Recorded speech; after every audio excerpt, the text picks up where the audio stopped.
Saram, Mr. William Miller, and a warm welcome to the studios of Radio Sai. Thank you, Sairam. So, Christmas is round the corner, and this 9-lettered word, Christmas, in Prashanti is very special. And every Christmas season, if you have heard Bhagwan's discourses, he always came out with something new, something fresh about the life of Jesus, a new perspective on his teaching. So even as you celebrated people of all lands, all languages, all regions, celebrating Christmas in a spirit of universal unity, you also got a very universal message, a universal perspective of Bhagwan's teachings. And one thing that I remember, which Bhagwan narrated very often when he was talking about the life of Jesus, is this progression in his life, in his spiritual evolution from being a messenger to being a son of God, and then saying that I and my Father are one.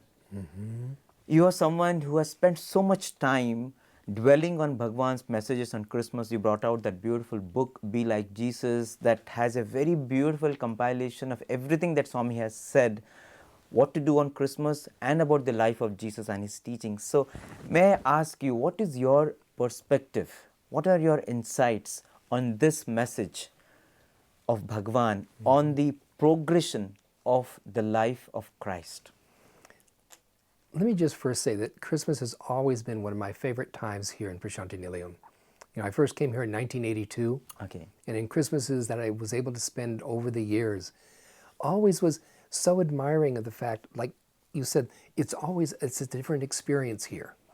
And to see people from all faiths come together to celebrate Christmas was always such an inspiration to me.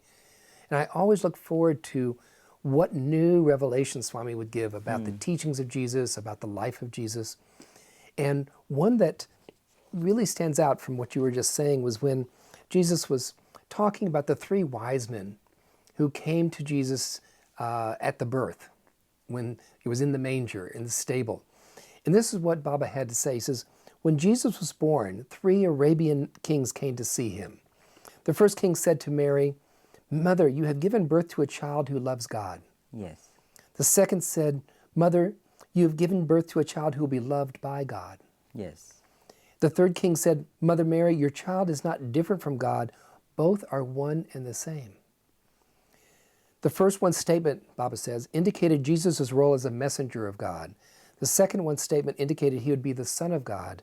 The third one statement indicated that the child would one day declare, I and my Father are one. And he goes on to say that this is not only the progression of Jesus, but the progression that all of us go through in our spiritual development. This is the story of every individual on the spiritual path. All of us go through this. Another time he would say this is like the evolution from experiencing that I am in the light, then the light is in me, and then I am the light. Wow. And so with Jesus, early in his life, he spent so much time teaching in the temples. And sometimes they would throw him out and chase him away, but he always stuck to what was the message that he felt he was to deliver about compassion, about mercy, about treating the poor well. And he always looked to see if he could heal people. He was in a ministry. He was really there to serve. And that really is what Swami says is the essence of being the messenger. It's not just preaching words, like a messenger delivering a sermon. Living that life. Living what you're talking about. Living that message. Yes. And in terms of being a messenger of God, Jesus would say, he says, I do nothing of myself, like by my own authority, but I say exactly what my Father has taught me. I'm doing my Father's work. I'm here. You just become only a channel. A channel, exactly. And that when he would preach giving riches to the poor, and he would minister to the poor and teach the Beatitudes to the poor, he was giving us a model of what we need to do in our own life. That if you're a messenger of God like we all are, how do we, for example, go feed the hungry? How do we operate our businesses in a way that is in the sense of being an embodiment of truth and of love and compassion and nonviolence and these kinds of values? Is this really practical? What do you think? You are someone who's also a business consultant. Yes. Who've been advising a lot of business houses about trying to live these teachings in real life. But how easy or difficult it is? I mean, have you seen really people trying to be messengers of God even as they are business leaders. Absolutely. I'll give you one example. A man named Lars Koland was hired to turn around a company in Europe that was making hearing aids that was failing. And he was raised with the message of do unto others as you would have them do unto you. Love your neighbor as yourself, Jesus' teachings. He came to the point where he had to realize he had to begin laying off people to have the company survive. Well, laying off people is a very difficult challenge. But what he did, he said, first of all, in my country, people over the age of 50, if they lose their job, they'll never get another job. Very difficult. So the first thing I did was to make sure that anyone over 50 would stay with the company. And that I would actually even encourage those who most easily could get another job, let them go. Now, everyone thought he was crazy because that means he was losing some of his best talent. Yes. And yet he said, what guided me was the principle of love your neighbor and do to others as you would have them do to you. What he found was that when the people that were left, the first people who left, all left on friendship terms. He talked to each one of them. They congratulated him on how he was handling it. And then with the ones that left, they were so filled with the Spirit that this man cares for us and cares for us and our families. They rose to the occasion, and with creating a new vision for the company rose from the ashes and became one of the top 2 companies of the world in their industry. Oh, wow. This is the example of someone So even though they were over 50, they would have contributed as if they were 30 or 40 with more enthusiasm. Exactly. This is how contagious living righteously can be. And this is what being a messenger of God is. It's not just words, it's not just preaching, it's actually living it in your daily actions and doing things that may seem difficult, impossible, but you know by your conscience it's the right thing to do. Wow. Now, you go on to where Jesus evolved to be the Son of God. Now, what is the Son of God? You know, the messenger is like the servant to the master. They're not related. The Son of God is related. They're family. Son of God means you realize that you have the same DNA Yes. as God, okay? That in some level you're not different. You're not different. You know, and that Jesus would go out and he would say to people who would say, well, teach us to pray. And he would say, pray this way, our Father. Pray as sons of God, because you are sons of God just like I am. We are all in the DNA of God. And he would say, I pray to the Father, but you also pray to the Father, because it is your Father just as much as my Father. We are all children of God, which means, as Baba would say, we have a divine inheritance that is due to us. Yes. What is that divine inheritance? It is God's love, it is God's mercy, it is God's peace, it is God's compassion, and that we have to claim that inheritance by imbibing it in ourselves.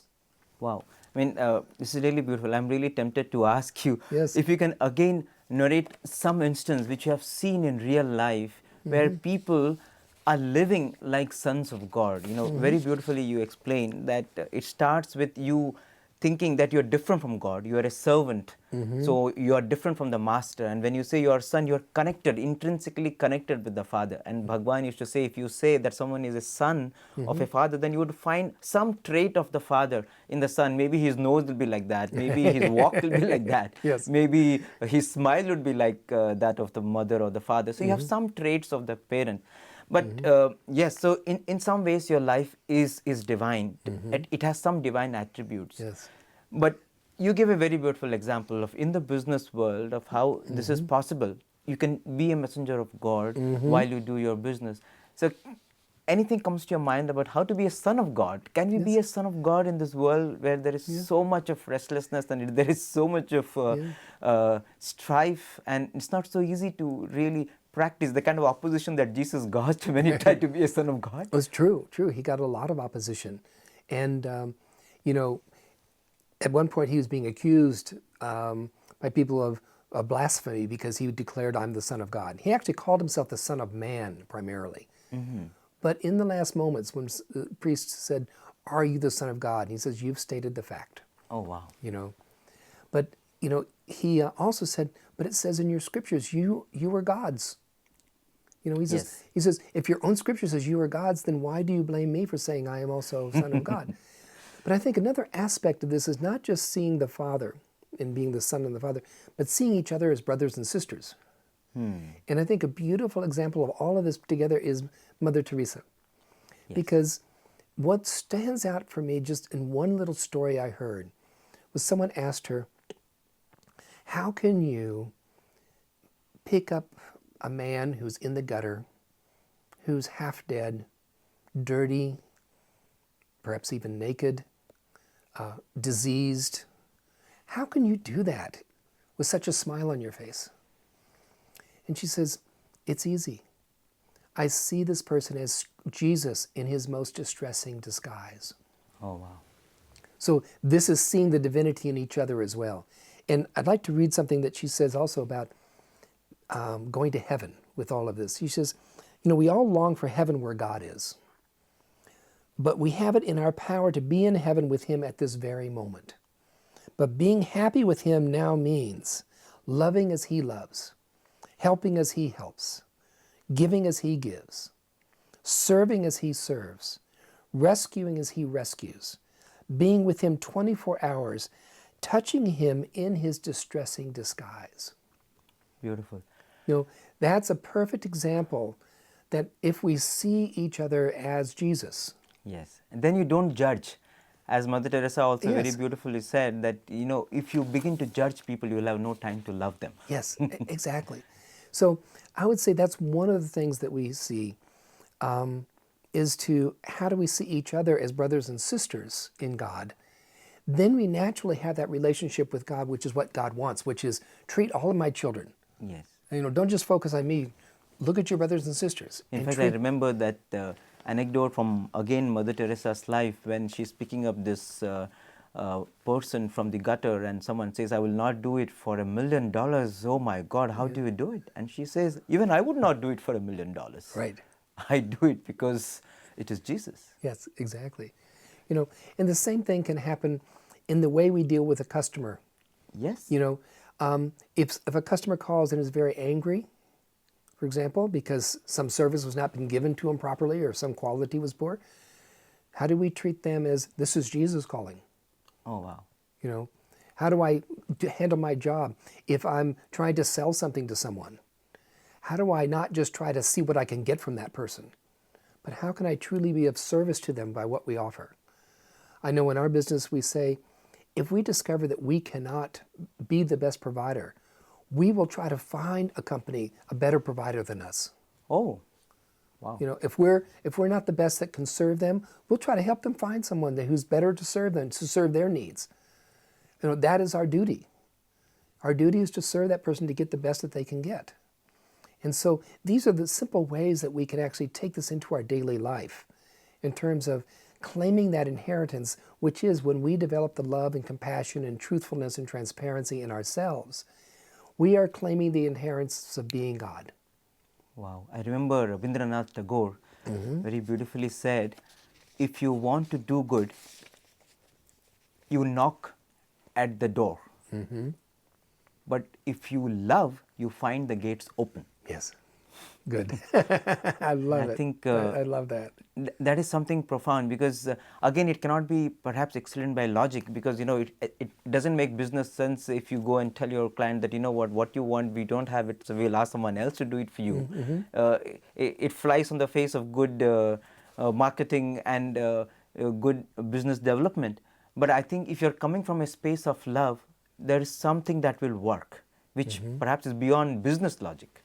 Actually, I would say that doing what we do is actually the true business logic.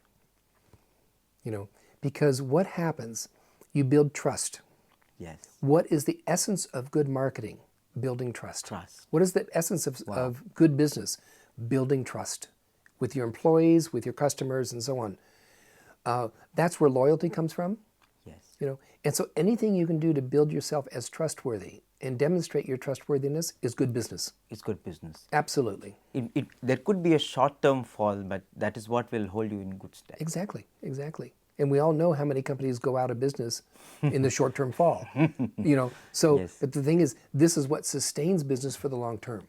Wow. This is what builds a long-term business. So Fantastic. now let's look at the third. When Jesus declared, I and my Father are one.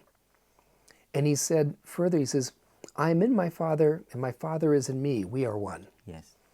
But he even went even further, and this is what we have to pay attention to. Jesus said, when you follow my teachings, you will come to know for yourself that I'm in the Father and you are in me and I am in you. Wow. So in other words, there's not a distinction between me, you, and Father. We're Yes. all together. We're all one. And we can discover that for ourselves. Now,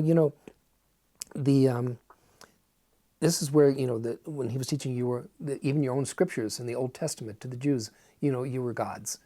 This starts to reflect a bit of that teaching. I remember a friend of mine in the USA.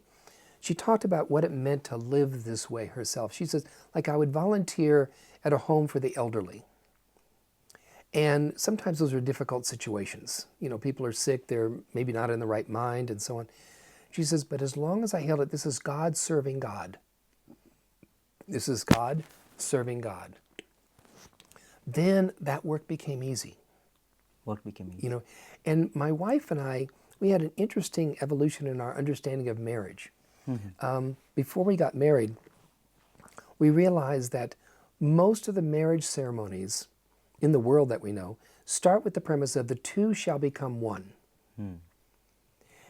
And we said, okay, well, that's the normal way of thinking about it. But in a sense, what Swami and Jesus is teaching is that it's just the opposite.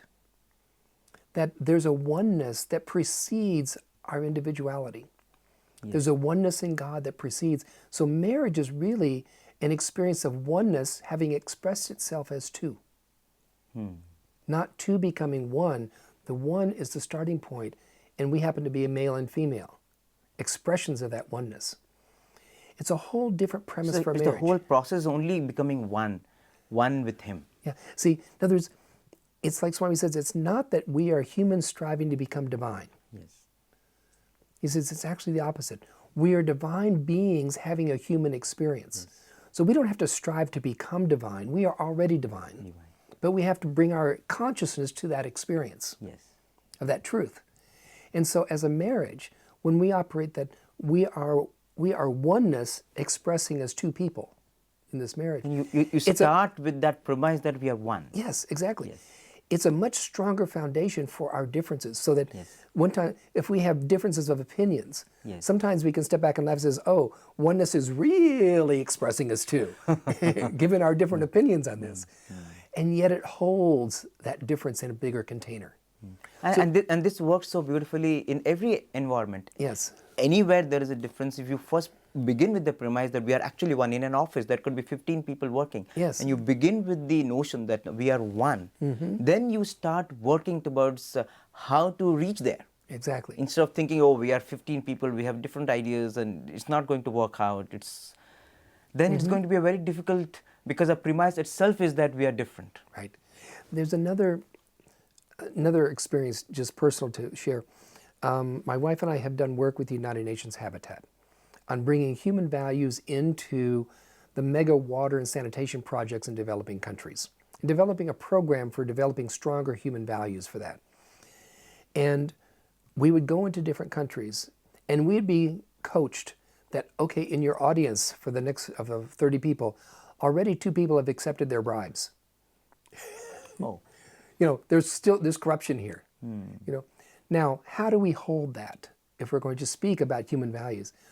One of the things is to realize that if we're all divine, then even those people have divinity, the spark of divinity in them. They may have become not even believing in their own potential. They may have started becoming more individualistic and feel like I have to just look out for myself and things like this. But all of that is just the smoke that covers the truth. Yes. And so we had to be able to speak to the truth of who people are, whether or not they themselves could see it. Yes.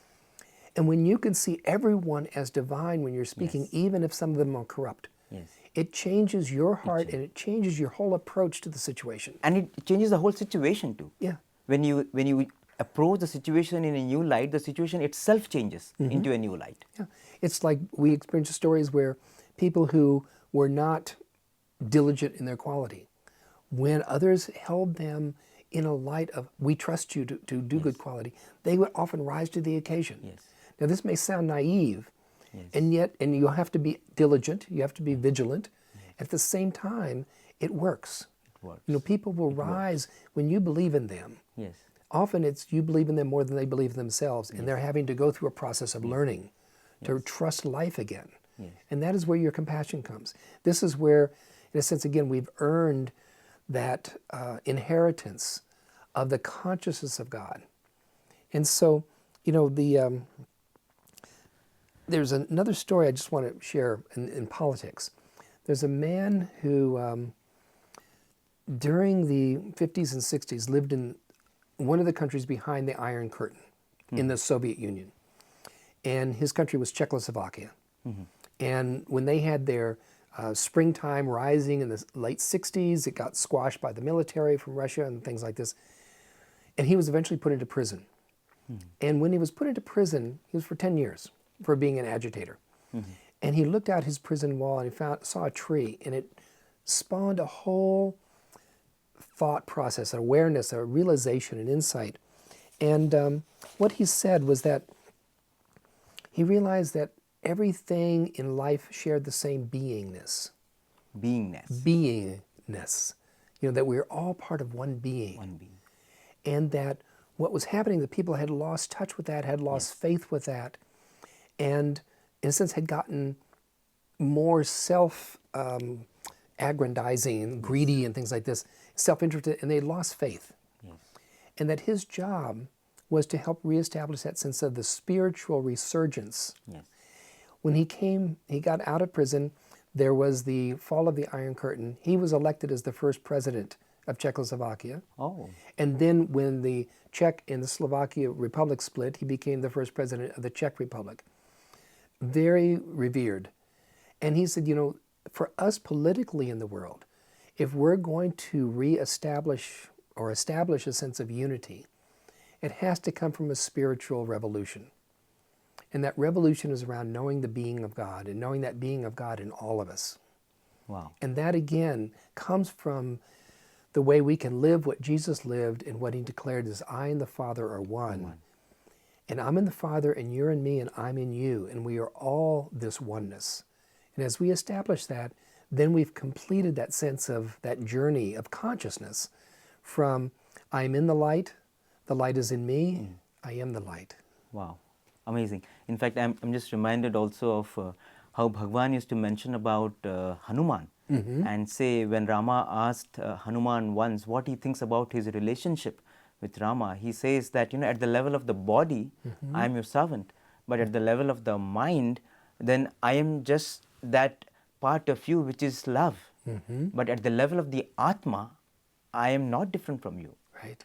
And you know, when he says that you have Rama embracing Hanuman, so that is, again, when you think about it, very beautifully you said this is the journey of every spiritual aspirant, and you can actually draw a parallel to the Bhakti Marga, Karma Marga and the Jnana Marga. See, when you are the messenger of the Lord, you are trying to live his message. It's something like following the path of the Karma Marga. And then when you're at the Bhakti Marga, you know, you are so much in love with God that you almost, you know, you can feel that connect with the Lord. It's in the Bhakti Marga, Right. the stage of devotion. And then finally the realization comes, you know, when you're deep in devotion, finally you reach the stage of Jnana Marga, where you know that you are not different. You are not praying to somebody outside of you. Everything is only inside. That light, that star of Christmas, the symbol of Christmas, that light is actually in the heaven within. And that is the enlightening that the Lord wants to happen in every Christmas and in fact every moment of our lives, isn't it? I'd like to add one thing to what you were saying, and that is that when you're in that role of serving, that is how love blossoms. Yes. So in a sense, the path of action, that is where the path of devotion arises. And when the path of devotion matures, it matures in a sense of pure divine love. And that is what creates the wisdom. Yes. See, the wisdom, the jnana, is not about mental. No. It's not about mental understanding. No. It only actually happens, the wisdom only happens when you've matured in love. Absolutely. So love is the source of the wisdom itself. Yes. That is why... You practice love, Yeah. you know about love, you practice love, and you become love. And you become love. And in becoming love, then your wisdom has blossomed. You know? Absolutely. And so this is why, Swami has once said, he says, God has no attributes and only one quality. That quality is love. Wow. And why the sense of Jesus' teachings, this is, when asked, what is the greatest commandment? He says, love God with your whole heart, mind, and soul, and love your neighbor as yourself. A new commandment I give you, love one another. Love is the essence of Jesus' teachings, because that is where the full emergence actually blossoms. And that is what Bhagwan also shared all 86 years of his life. If there is one word to describe all his teachings, every Christmas discourse or any discourse, it ended with love is God, live in love. Yes.